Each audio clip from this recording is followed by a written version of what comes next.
the one and only Netta Gorman. Thank you for coming and joining us on the Yes Effect Show. As we were chatting about before, your story is personally inspiring to me for many, many, many layers. Part of it being a health journey, part of it being what we can learn from what you persisted and pursued through. But also, you have this incredible ability to listen to your body and say, is this a yes or is this a no for me? And move forward, oftentimes into the unknowing. Can you share with us where your journey started? Yes. Okay. Thanks so much for having me on your show, Shelley.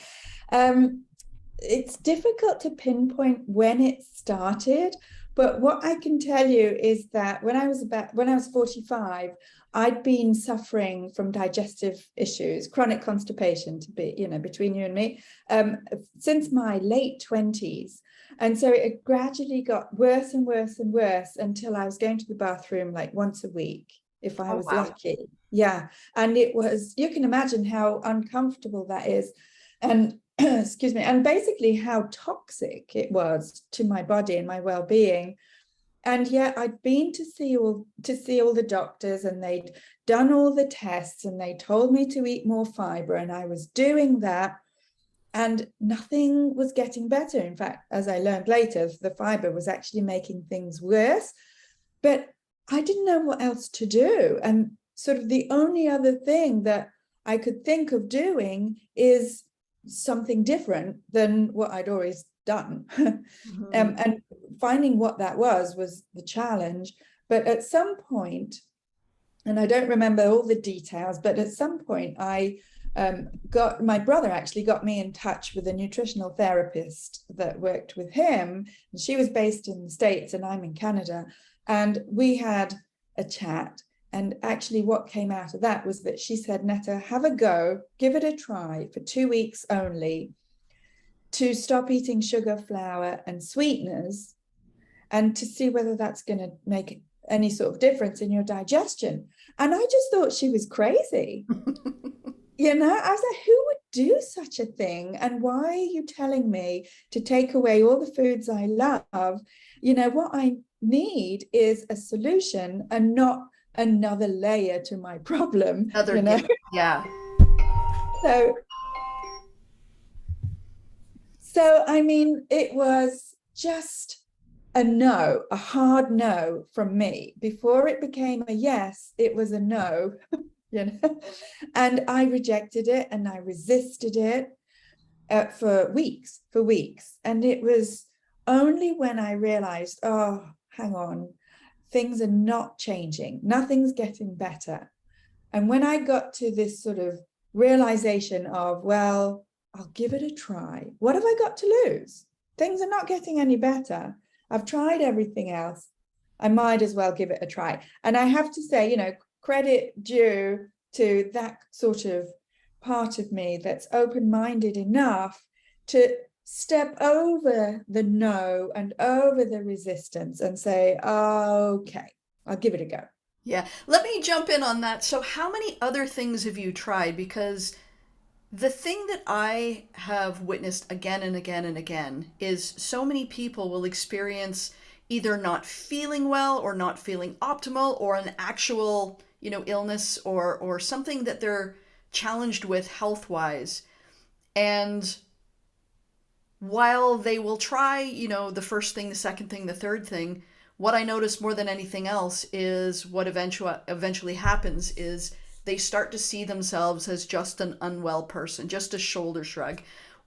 What was that like for you in the times before when you tried something? Like, were you ever getting to the point where you're like, man, like, how much more of this can I take? Like, is there an actual solution? And what was it about that thing that you're like, screw it, I'm just going to give it a try? Yeah, yeah. Well, I think when I got to a point where I had to give myself an enema in order to get any kind of relief, it was like, I can't live like this. Hmm. I can't. I tried the laxatives, I tried those powder, fiber drink thingies. I tried all kinds of other pills and potions. They x-rayed my insides. They told me I was full of it, literally. And it wasn't getting better, it was getting worse. And so everything that they said, by they I mean sort of, regular doctors, everything they said would make it better, what either wasn't making it better or was making it worse, or things were getting worse. And so I guess it was just my incapacity to feel like crap, again, no pun intended, that made me look at something else. And there's a part of my personality where I like to stick it to the establishment. I love you. So you tried the no sugar, and what did you find? Yeah, I What were you tried most to. surprised by when you first of all decided to go for it, and then what did you find that you were most surprised by? I was the most surprised by breakfast. It was like, what am I going to eat for breakfast if it's not toast or cereal? And I wasn't a Pop-Tart eating kind of girl to begin with, but I'd always had breakfast, and I'd always had toast or cereal or, pastries or something for breakfast. So it was like, well, how am I like, what the heck am I supposed to eat if I don't eat what I've always eaten, basically? So, I mean, I started eating eggs and vegetables and some sort of either, bacon or sausage or something to go with my eggs. And that was my breakfast for the first 2 weeks. And I was like sitting there, I remember, at the table thinking there must be a hidden camera or something in my dining room, because I must be the only person in my town eating breakfast that looks like this. I mean, since I've, discovered that there are hundreds of thousands, if not millions of people for whom what I was eating is just a normal breakfast. But at the time, I couldn't imagine not doing what I'd always done. Hmm. That is a teaching point right there, whether it be on your health journey or for many of us, regardless of what your current circumstances are. If you want something different, you have to do something different. But in the moment, every fiber of your being wants to resort back to what you know, what feels safe, what feels natural, what feels routine. Yes, right, exactly. And that resistance is always there. It's always there, whatever it's for or whatever level it's at. I didn't jump in feet first, but I did it despite the resistance. Hmm. So, what did you find by the end of the 2 weeks? Because we will find, the story goes, that you decided you were going to keep sugar out of your diet. And in doing so, you not only changed your life, you're changing so many other people's lives, and you continue, as we'll speak about, to spread the message and listen to, is this a yes, is this a no, launch your body into the unknown, and you come out smelling like roses seemingly every time you listen to your knowing. Yes, yes, it was. Yeah, I don't remember the original question. What happened at the end of the 2 weeks that made you continue? Like, what was the thing that you were most surprised by that you just were like, okay, this might be a thing? So the beginning of the 2 weeks, I spent before the 2 weeks, I spent my time saying no before I said yes. And then after the 2 weeks, I felt so much better. I started having more energy. My extra pounds started to melt away, and I was getting less aches and pains. And I just felt like I'd just gotten younger, 10 years younger or something. And I couldn't believe it. And when the nutritional therapist told me, you can start reintroducing a little bit of sugar, a little bit of flour, that's when I said, no, don't tell me what to do. Once again, right? Once again, it's a recurring theme in my life. And so, where I'd said no to the change, I now said no to stopping how much better I felt. So I decided to continue for another week, and then another week, and then another week. And basically, it's been 7 years, and I'm still not eating sugar, flour, and sweeteners. And I just feel great. And I sort of got hooked on feeling great. And that's what kept me motivated, because why would I want to go back to how I was feeling before? My digestion is back to normal. My energy levels are through the roof. And I don't mean that I'm scaling Mount Everest, I'm just on, like buzzed from morning to night without any energy slumps. And I want to carry on feeling like that. And funnily enough, because I've got all this energy and because I'm not sort of completely overtaken by my own feelings of feeling like crap, again, sorry for the puns, I have that headspace now to go and help other people because I can finally stop thinking about myself and how I feel and go and help other people to feel better. Mm.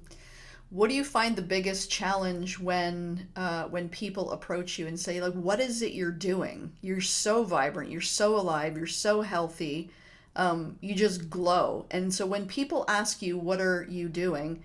And you tell them, in most people's minds, as it was in yours, a very unconventional solution. And it's like, well, I don't like that option, so what else, like, what else might it be? Yeah, What is the biggest obstacle you need to overcome for other people for them to really buy in like you did originally? Because not yeah, everybody is like a balls to the wall rebel like you are, where it's like you're not going to tell me what to do. Oftentimes it is that just repetitive habit, and it's like having to think about everything you eat and plan when normally you just operate it on autopilot, mind you, an autopilot that is not serving you. So sure. how is it that you overcome that for other people and explaining the benefits that they're going to realize? Well, I've come up against this sort of cognitive dissonance that people have when they see, they can't deny what they see in front of them. So they see, me looking good, feeling good, vibrant, glowing, and all the rest of it. And then they ask, how do you do it? I want what you got. And then I tell them how I do it. And they're like, oh, nah, no thanks. Yeah. And so there's this cognitive dissonance, this sort of, I want it, I don't want it. I want it, I don't want it.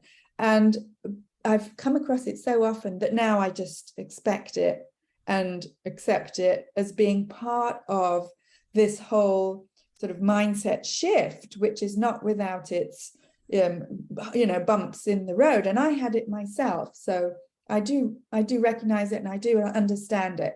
So I recognize it as being part of the shift. And when you're still in that, I want it, I don't want it, or I'm not willing to do what you say you're doing, then they're at a certain point in their journey where they're not quite ready to come into my world and make that step to actually do it. But they've started thinking about it. So Mm. it's on their radar.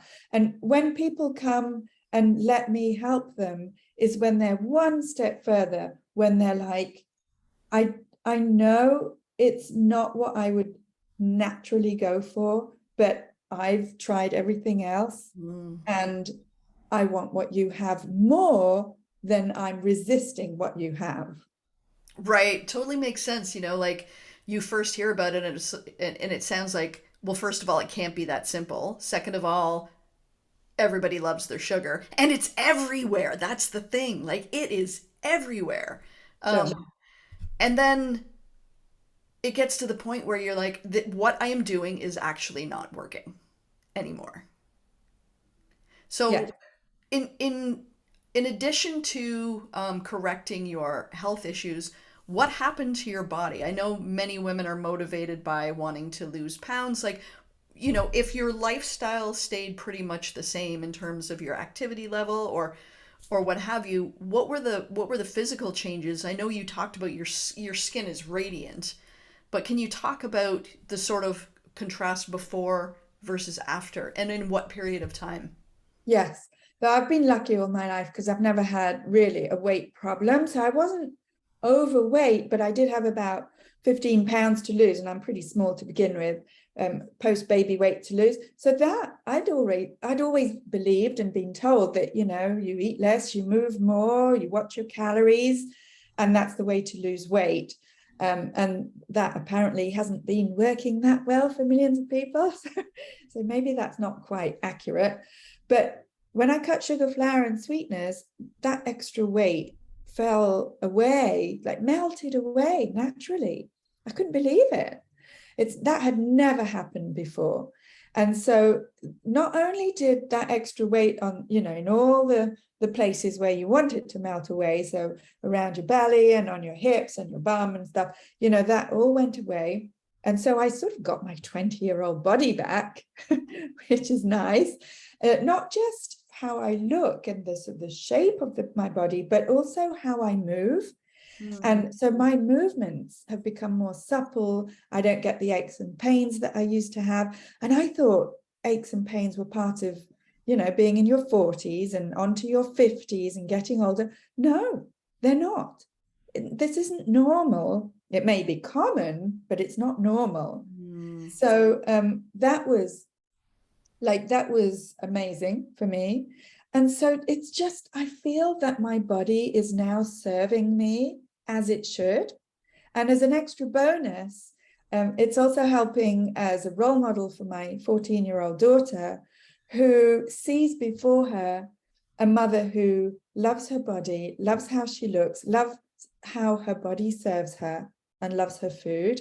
And I think that is important for me, to be that role model without actually trying that hard. You said something super powerful. It might be common, but it's not normal. I just think when I listened to your story, when I was listening to you recount that, um, it is literally the resistance people experience when they hear about something as simple as drop sugar, flour, and sweeteners. It literally is like finding the fountain of youth. And in a way that is just habitually sustainable once you get used to the new routine. Um, what I love most about you is again you're tapping into, is this a yes or is this a no? Also bucking the system, that's very cool. But but I love that once you found this for yourself and you experienced all these incredible changes that you wanted to share it with the world.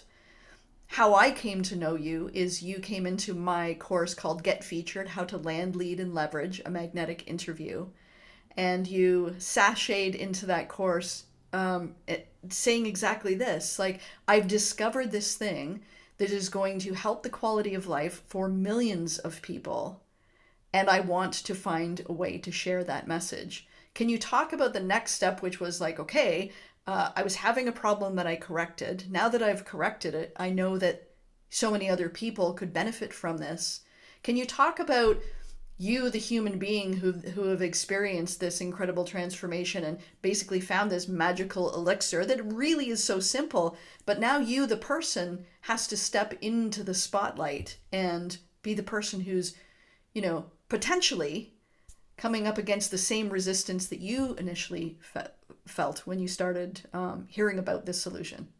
Yes, yes. Well, I mean, to keep myself accountable right at the beginning, I sort of posted on my little Facebook wall. I didn't even have a page or anything, it's just me, just what I was doing, what I was eating, and it keeps popping up every year. You know how Facebook gives you all these memories. So it reminds me 7 years ago of what I was putting on my Facebook wall. And then it took, I think it must have been a couple of years until I sort of, I suppose, thought, oh, this could help other people, and then because I'm a teacher and I've been a teacher all my career, I decided, well, I'll just sort of give workshops, and I borrowed a classroom from my college and I gave in-person workshops about all this. And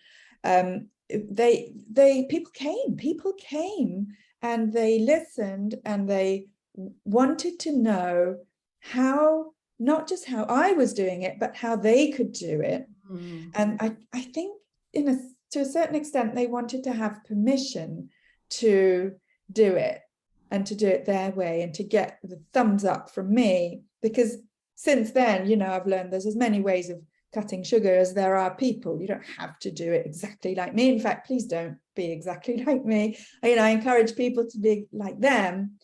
But, there are certain sort of different, there's certain facts for human biology that we cannot deny, that sugar and flour affects the body in certain ways, where when you don't eat those products that contain sugar and flour, your body doesn't react in the way that causes all these discomforts and sicknesses and all that sort of thing. So I started giving in-person workshops, and this was all in French because I live in French-speaking Quebec. So I was doing all this in French, and then I got into the French-speaking media, and then I realized, hundreds of people have some kind of reaction to what I'm doing. Not all of it positive.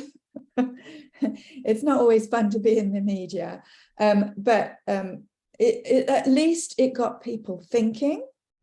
And then after a while, I made a website in French, and I was giving courses, online courses in French to help people to actually do this. Because yes, it's a simple concept, but to actually do it and to keep doing it day in, day out is not easy. It may be simple, but it's not easy. So I help people with navigate our sugar-filled world. As you say, sugar's everywhere.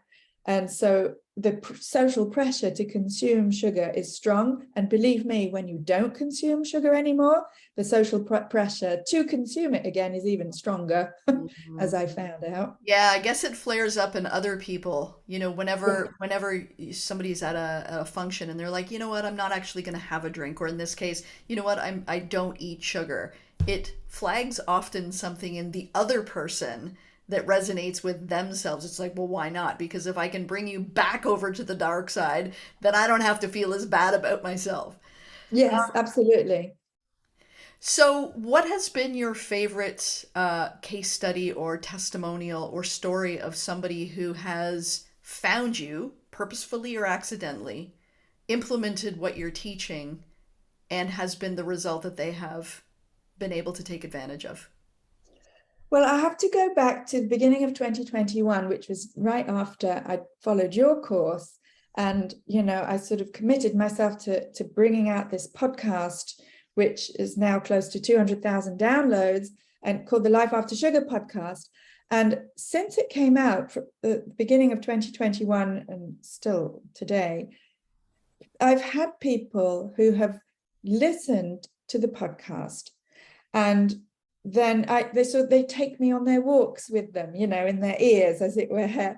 And we get to know, or they get to know me through the podcast. They sign up for my program or my membership, and they go through the different steps that I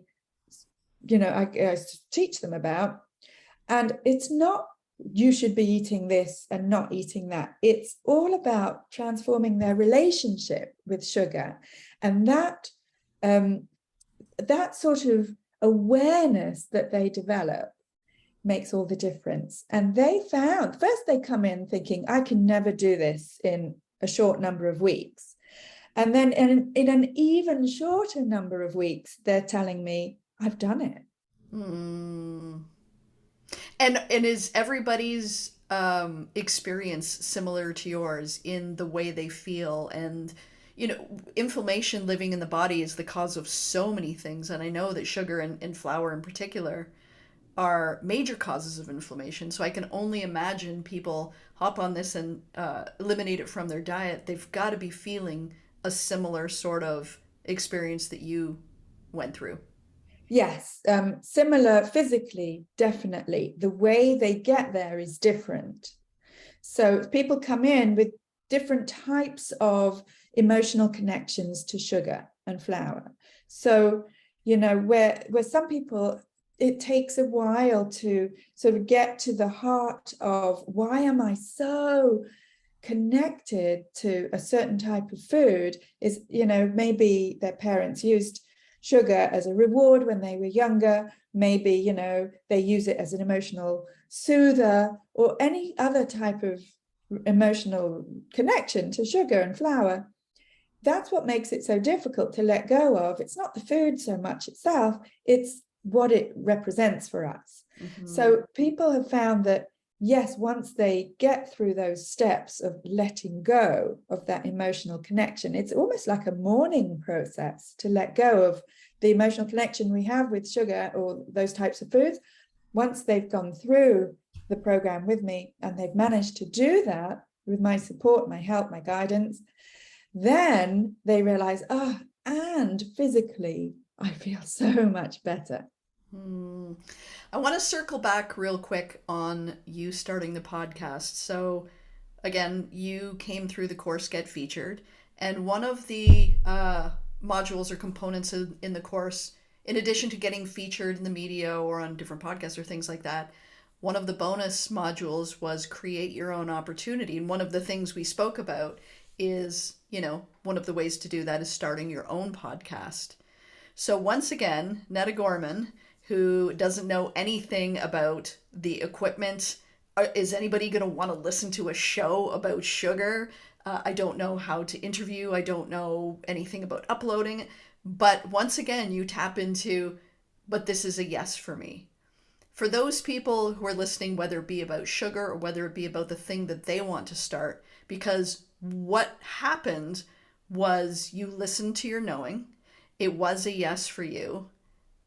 You went with the topic that had meaning to you, and because of that, because I always say the truth is palpable, you're in your sort of lane, your zone of genius, your podcast blows up. Yeah. For anybody else who is sitting on, again, whether it's to do with wellness or sugar, but for those people who are sitting on a decision to whether it be improve their health or something they want to pursue and are experiencing the very beginning of the start line where you did, where you're like, I literally don't know how to do any of this.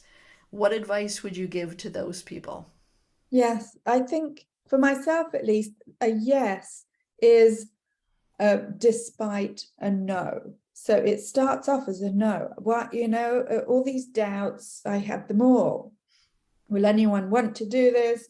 Who's crazy enough to cut sugar apart from myself, and who's crazy enough to start a podcast about doing something crazy as stopping sugar, it was all those doubts were there and the resistance was there, but it's the doing it anyway. It's stepping over all of those things, getting in your way and saying, and I'll do it anyway and give it a go. Like I said to myself right at the beginning, I might as well just give it a go. What have I got to lose? And I think it's that adventurous spirit, as it were, that got me to, cut sugar and make this podcast. But I just want to make it clear that it wasn't, throwing myself into it, arms open wide and saying, yes, I'm open to all possibilities. It wasn't. It was no, no, no, no, no, no, yes. But as a result of your yes, there have been over 200,000 incidents of people getting to learn from and listen to you and your journey and your story. And we all know that while people will hear your story or hear my story, they're actually feeling their own. And story is nothing but a bridge of possibility for other people. And in your case, what becomes possible for their health, what becomes possible for their healing, what becomes possible for their mobility, and what becomes possible for who they see themselves as, and what they now see is possible for their lives going forward because you said yes to starting a podcast and sharing this message that initially you're like, I don't know if anybody's going to want to listen to a podcast about sugar. Yeah. I applaud you for that. I am so grateful that our paths crossed. If people are looking to listen to your podcast and or reach out to you to be part of your membership in your world, where is the best place they can reach you online? All right. So for the podcast, it's Life After Sugar. And I call it after sugar, not without, because, as I say, there's all sorts of ways of reducing or cutting sugar. So it's Life After Sugar, available on all podcast platforms. And I have a website, aftersugarclub.com. And so my private membership is After Sugar Club. And I also have a program, Life After Sugar program, that is more concentrated and with more of my support and guidance and accountability. But whether it's for the program or for the membership or for the podcast, it's where you get inspired to know that cutting sugar is possible for you and there's a joyful life after sugar. Netta Gorman, thank you so much for gracing us with your presence, for sharing your story, and for helping the many listeners that are with us right now, and the possibility that is going to open up to them as a result of hearing you. Love you. Thank you so much for having me.